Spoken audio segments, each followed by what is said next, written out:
Hi all. I really wanted to get something out so that everyone was able to hear about our experience. Friday, November 9th was just like any other day. I had a great day at school. I saw a good portion of the musical at Century, and I was able to tell all my students to have a great weekend. For the most part, it was my typical Friday. I was so excited for the chance to sleep in the next day and get caught up with grades and everything else us teachers need to get caught up on over the weekend.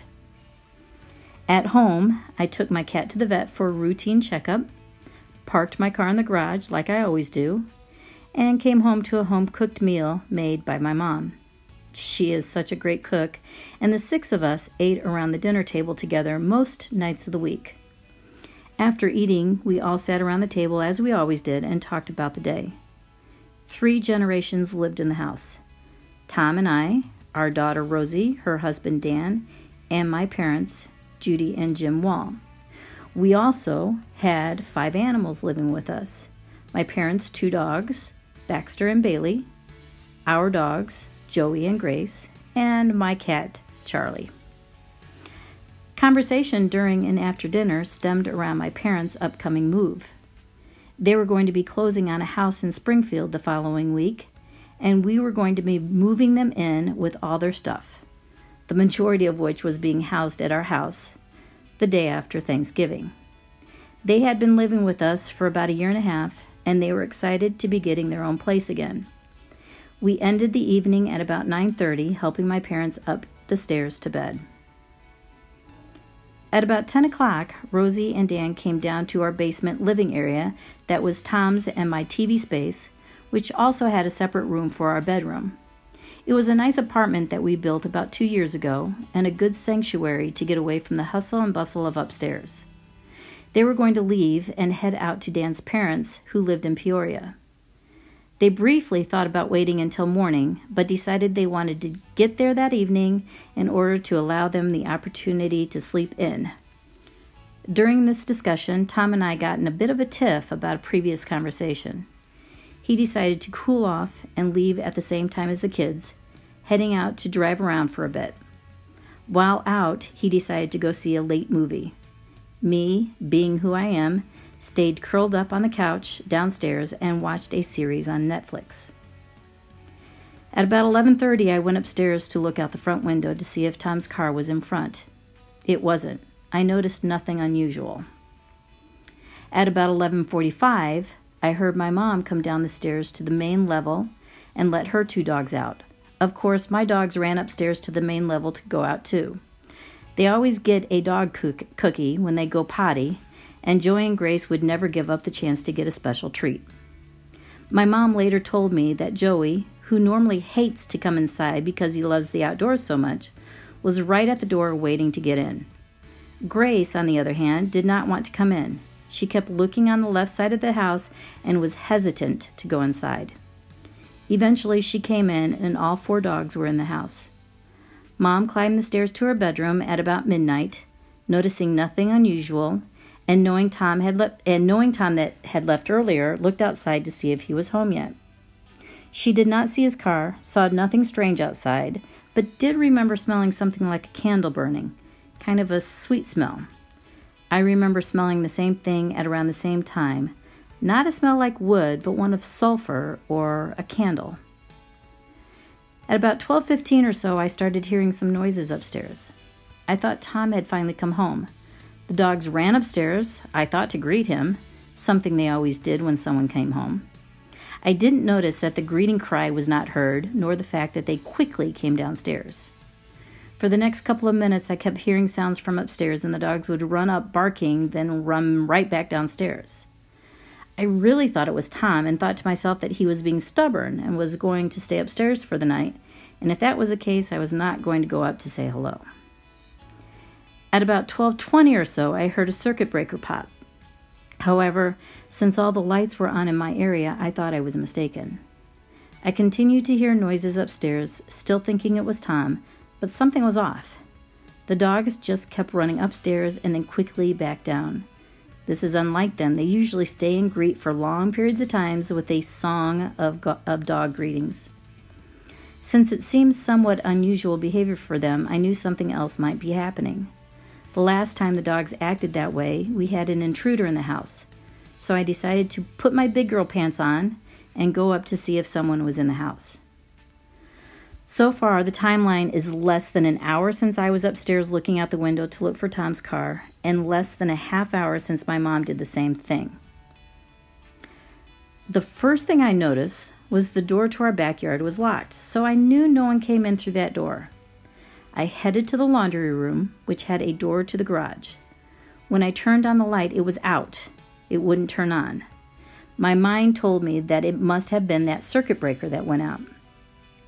Now, when you open our door to our garage, there's an automatic light that comes on. So in order to get light in the room, I opened the door to the garage. All I could see was smoke. I couldn't see a foot in front of me. I quickly shut the door, ran out of the room, and looked to my left into the family room. The first window was a ball of flame. I turned to my right to call up the stairs to my parents, yelling, "Fire! Fire! Fire!" When I looked up the stairs at the second-story windows and looked in the living room in the front of the house, those windows were also balls of flames. This told me that two sides of my house were already fully engulfed, and we were in dire need of getting out. You cannot imagine what it is like to try to have your brain and fingers do what need to be done when your house is burning around you and your elderly parents are upstairs having difficulties getting up and moving. It took several tries to get my fingers to dial 911. By this time, it was about 12:30. I got a hold of 911. My mom screamed at me to get out. I grabbed my cat, put him under my arm that was on the phone with 911, then grabbed my female dog by her collar, thinking Joey would follow like he always did. I ran out the back door to our backyard, the only means at that time for escape. It was then the fire alarm finally started going off. I know it makes no sense. The house was engulfed in flames. The windows were popping all over the place. Glass was flying, and it took all that for the smoke alarm to finally go off. It's so crazy. Things used to go off all the time when I was burning things in the oven or burning popcorn on the stove. But when I needed that alarm to go off, it was way too late. Getting out to the backyard, I saw two strangers that must have jumped the fence because the gates to the backyard were on fire. We were trapped in a corner of the lot. The strangers asked me if anyone else was in the house. I turned and saw my mom walking out the door, so I yelled that my dad was at the top of the stairs. The two strangers ran in the blazing house and carried my dad down the stairs and out the door. I also screamed about my 3 dogs, and they were going to run back in, but others outside yelled at them not to go in, which now in hindsight I know was the right thing to do. I got out with my phone, my cat Charlie, my female dog Grace, some pajama pants, and a long-sleeved t-shirt, as well as Tom's shoes he always kept at the back door. My mom was in her nightgown and a robe, my dad in his boxers and a t-shirt. My parents had nothing on their feet. The fire department finally got there and, unfortunately, not concerned about going back in to get our beloved pets. I know it is their job to get humans out and then think of their own safety, but I am still so devastated that we lost 3 great 4-legged family members.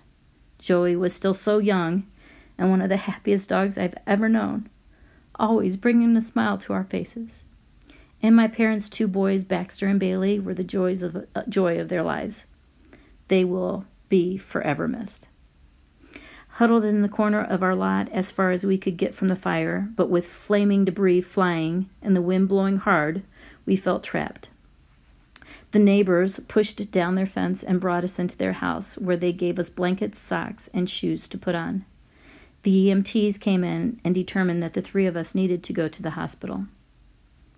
While all this is going on, Tom is getting out of the movie and got a text from our security company stating that the alarm went off. He also thought it was smoke from something cooking, like a late night popcorn binge. However, when he tried calling me twice and couldn't get through, he started to rush home. While driving, he found himself driving behind emergency vehicles, pulling into our subdivision. This causes alarm for him. Then, in the distance, in the proximity of our house, he sees a glow and flames and knows it is our house the trucks are heading to. Pulling up to our street and running towards the house, Tom sees the whole house in flames, with fire coming out the basement window wells. At that time, he knew that no one could have survived the devastation. Our neighbor saw Tom running towards the house and quickly let him know we humans were alive and in his home getting worked on by the EMTs. My parents and I went to the hospital for smoke inhalation. I was released in about 3 hours, but my parents were admitted. My dad, more due to his Parkinson's and the crippling effects that a tragedy can have on him, but my mom had a slight heart attack and needed further work. They stayed in the hospital for about 5 days. My dad is now in a rehab place in Springfield, and my mom is staying in Springfield with my sister. They backed out on the closing of the house they were planning to move into, but will not be coming back here.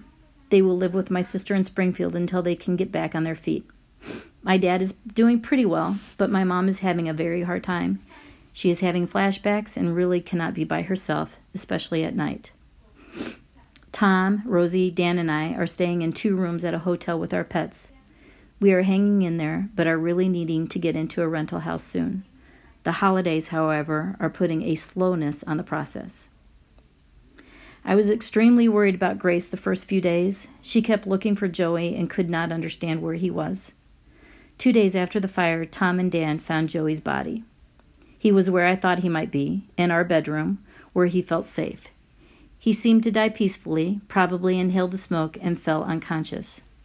We were able to bring Grace to see and smell him, and she has been better ever since, and we were able to find a small sense of peace and closure, although it is still a huge hole in my heart, and I'm still trying to find the why that I will never understand. The morning of the fire department finished their investigation, calling it undetermined, and informed Tom that it was unsafe to enter. They needed to bulldoze it and push everything into the basement space. About a week and a half after the fire, insurance finally told us we could start the cleanup. I have not been to the site. It is way too devastating to think, let alone see, all my possessions, antiques, and memories, all broken and charred, and relive the event, asking the whys and what ifs that are always on the surface. I was always so proud of my house. It was my sanctuary and a warm, welcoming place to be. 15 years ago, almost to the day we moved in, we had it built to what we wanted and made it a wonderful home, inviting my parents and re-inviting our daughter and her husband to live there and enjoy it with us. Through the whole experience, we have found and felt the love of so many. The GoFundMe page has grown and is providing all 3 generations a chance to begin to start all over. People have also provided clothing, food, and lots of love, which is always healing and helpful. This Thanksgiving, I had a lot to be thankful for. The lives of my parents, saved by 2 strangers. The lives of all, saved by my 2 dogs. Someone watching over us, making sure Rosie and Dan were out of the house, because if they stayed, they would have perished. Their room was butted up to the garage, and my husband for the night due to a tiff.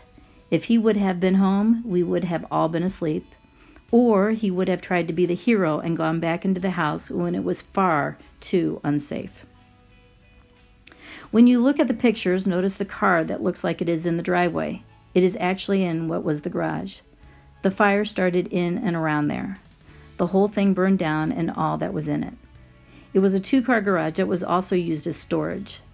The attic was full of decorations and Rosie's childhood furniture waiting to be used by grandchildren. My car took up half the ground space, and the other half was full of tools, bikes, and sporting equipments. The kids' room is the room that was next to where the garage attic was supposed to be. As you can see, my folks lost their van to the fire too. The neighbors described the scene as the garage door melting and catching the van on fire. When you see the video, it is what my parents and I saw from the inside. We were still in there minutes before that was taken. We are very blessed and thankful to be alive, thanks to 2 wonderful dogs and 2 heroic strangers.